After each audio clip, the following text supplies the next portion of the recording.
ഒന്നാമത്തത് നമ്മുടെ അദ്ദേഹത്തിൻ്റെ നാടിൻ്റെ പരിസരത്ത് സലഫി പള്ളികളൊന്നുമില്ല. ഉള്ള പള്ളികളാകട്ടെ ഈ രൂപത്തിലുള്ള ആഘോഷങ്ങൾ നടത്തുന്നതാണ്. അപ്പോൾ എന്താണ് അതിൻ്റെ ഒരു മറുപടി? ഇവിടെ നമ്മൾ മനസ്സിലാക്കേണ്ടത് ഇവ ബിദ്അത്തുകളാണ്, കുറ്റകരമാണ്. ഇതറിഞ്ഞുകൊണ്ട് ചെയ്യുകയാണെങ്കിൽ അത് ശിക്ഷിക്കപ്പെടുന്ന കാര്യമാണ്. ഇത് ഇസ്ലാം ദീനിൽ ഇല്ലാത്തതാണ് എന്ന് അറിഞ്ഞിട്ടൊരാൾ ചെയ്തിട്ടുണ്ട് എങ്കിൽ അത് കുറ്റകരമായ ശിക്ഷിക്കപ്പെടുന്ന ഒരു കാര്യമാണ്, അള്ളാഹു അവർക്ക് പുറത്തു കൊടുത്തിട്ടില്ലെങ്കിൽ. എന്നാൽ ഇതൊക്കെ അമലിയായ ബിദ്അത്തുകളിൽപ്പെട്ടതാണ്.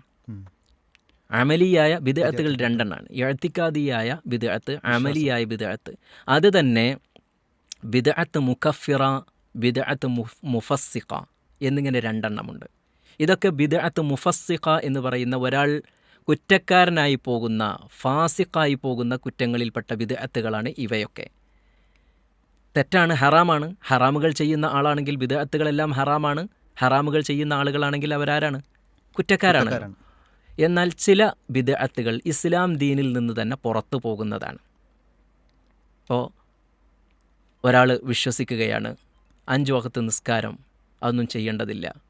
അതേപോലെ തന്നെ അള്ളാഹു സുബ്ഹാനഹു വ തആല, അള്ളാഹുവിൻ്റെ സിഫാത്തുകൾ, അങ്ങനത്തെ ഒരു സിഫാത്തുകളൊന്നും അള്ളാഹ്ക്കില്ല, അള്ളാഹ്ക്ക് അങ്ങനത്തെ ഒരു വിശേഷണങ്ങളൊന്നുമില്ല തുടങ്ങി ഇസ്ലാമിൽ നിന്ന് തന്നെ പുറത്തു പോകുന്ന ബിദ്അത്തുകൾ. ഷിയായിസം അതിൽപ്പെട്ട ഒന്നാണ്, ഇസ്ലാമിൽ നിന്ന് പുറത്തു പോകുന്ന ബിദ്അത്തിൽപ്പെട്ടതാണ്. കാരണം അവർ സ്വഹാബത്ത് ഒന്നടങ്കം തെറി പറയുന്ന, ഇസ്ലാമിൽ നിന്ന് പുറത്തുപോയി എന്ന് വിശ്വസിക്കുന്ന ആളുകളാണ്. അവരുടെ കൂട്ടത്തിൽ മുഹമ്മദ് റസൂലുള്ളാഹി സ്വല്ലല്ലാഹു അലൈഹി വസല്ലം അല്ല യഥാർത്ഥ പ്രവാചകനാകേണ്ടത്, അലി റളിയല്ലാഹു അൻഹു ആയിരുന്നു. അത് ജിബ്രീൽ അലൈഹിസ്സലാമിന് തെറ്റുപറ്റിപ്പോയതാണ് എന്ന് തുടങ്ങി ഇസ്ലാമിൽ നിന്ന് തന്നെ പുറത്തു പോകുന്ന ഒരുപാട് വിശ്വാസങ്ങളും ആചാരങ്ങളും വെച്ച് പുലർത്തുന്ന ആളുകളാണ്. അത്തരം ആളുകളെയാണ് നമുക്ക് പിന്തുടർന്ന് നമസ്കരിക്കാൻ പാടില്ലാത്തത്. ഇസ്ലാമിൽ നിന്ന് പുറത്തു പോകുന്ന വിശ്വാസ ആചാരങ്ങൾ, പ്രവർത്തനങ്ങളുണ്ടെങ്കിൽ അവരുടെ പിന്നിലാണ് നമുക്ക് പിന്തുടർന്ന് നമസ്കരിക്കാൻ പാടില്ലാത്തത്.